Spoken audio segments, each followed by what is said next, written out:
A very good morning to all of you. आइए आज का सेशन स्टार्ट करते हैं। आज है 31 दिसंबर। आज का पहला प्रश्न है, in pursuit of justice and autobiography का विमोचन किया गया है। इसके लेखक कौन थे? तो इसके लेखक थे जस्टिस राजेंद्र सच्चर।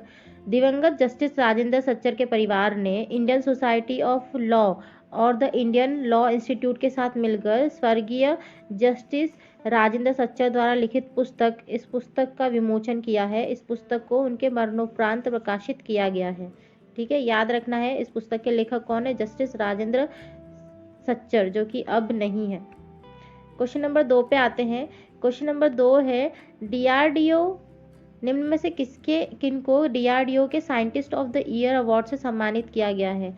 तो हेमंत कुमार पांडे जी को डीआरडीओ के the scientist of the year award से सम्मानित किया गया है, जिसमें उन्होंने हर्बल दवाओं के विकसित करने में काफ़ी योगदान दिया, जिसमें ल्यूकोडर्मा के इलाज के लिए इस्तेमाल होने वाली प्रचलित लोकप्रिय ड्रग लूकोस्कीन भी शामिल है।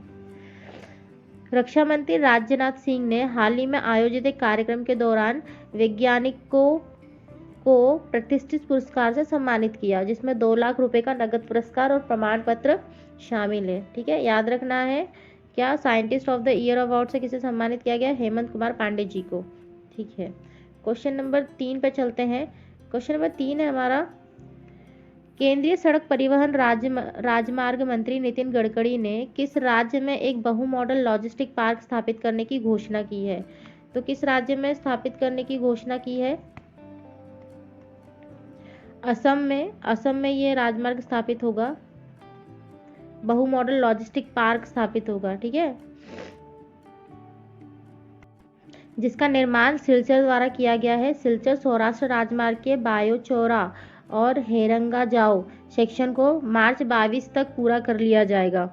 ठीक है, ये याद रखना है कि ये जो बहु मॉडल लॉजिस्टिक पार्क है ये कहाँ स्थापित किया जा रहा है। ठीक है, ये स्थापित किया जा रहा है असम में।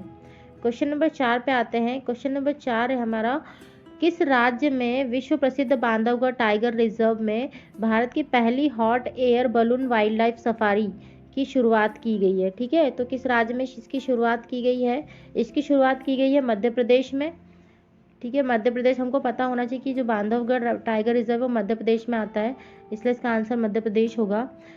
अब अफ्रीका के जंगलों की तरह भारत में भी पर्यटक hot air balloon wild life safari का आनंद उठा सकेंगे। और इसके अलावा राज्य सरकार ने, जो एमपी सरकार है, उसने पेंच, कान्हा, पन्ना, ये सब टाइगर रिजर्व है कहाँ के? एमपी के। इन सब टाइगर रिजर्व में भी सेवा को शुरू करने की योजना बनाई है। अगले क्वेश्चन पे चलते हैं। अगला क्वेश्चन है, हाल ही में किस राज्य के राष्ट्रीय सूचना विज्ञान केंद्र के साथ साथ आपदा प्रबंधन विभाग को संयुक्त रूप से महामारी श्रेणी के तहत डिजिटल इंडिया अवार्ड 2020 से सम्मानित किया गया है? ठीक है, तो कौन से राज्य के विभाग को किया गया है? तो ये है बिहार। बिहार राज्य के विभाग को महामारी श्रेणी के तहत डिजिटल इंडिया अवार्ड 2020 से का विजेता चुना गया है। ठीक है, तो बिहार के बारे में जान लेते हैं। बिहार के मुख्यमंत्री हैं नीतीश कुमार और बिहार के राज्यपाल है फागू चौहान। ठीक है, क्वेश्चन नंबर 5 पे चलते हैं। इस वर्ष doctor Narendra Dabholkar memorial award से किसे सम्मानित किया गया है? इस वर्ष doctor Narendra Dabholkar memorial award से किसे सम्मानित किया गया है? तो द्रविड़ कजंगम के अध्यक्ष के वीरमणि को इसे सम्मानित किया गया है। यह पुरस्कार महाराष्ट्र के प्रसिद्ध तर्कवादी दाभोलकर की स्मृति में दिया जाता है। क्वेश्चन है, आईसीआईसीआई बैंक ने किसके साथ मिलकर फास्टैग जारी करने के लिए साझेदारी की घोषणा की है? तो किसके साथ की है? गूगल पे के साथ की है।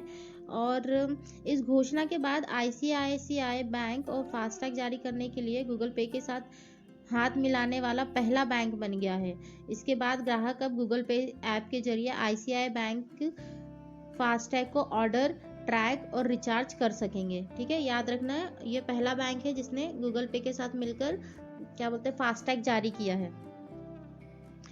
क्वेश्चन नंबर 8 पे चलते हैं। हाल ही में किसके द्वारा वेब आधारित एप्लीकेशन डिजिटल ओशन को लॉन्च किया गया है? ठीक है, किसके द्वारा मिलकर किया गया है? तो ये पृथ्वी मंत्रालय के अंतर्गत किया गया है। वेब आधारित एप्लीकेशन डिजिटल ओशन को लॉन्च किया गया है। ठीक है, यह एक स्वायत्त संगठन है जो हैदराबाद में स्थित है और ये किसके द्वारा विकसित किया जा रहा है? ये इन्फोसिस के द्वारा विकसित किया जा रहा है। इन्फोसिस मतलब इंडियन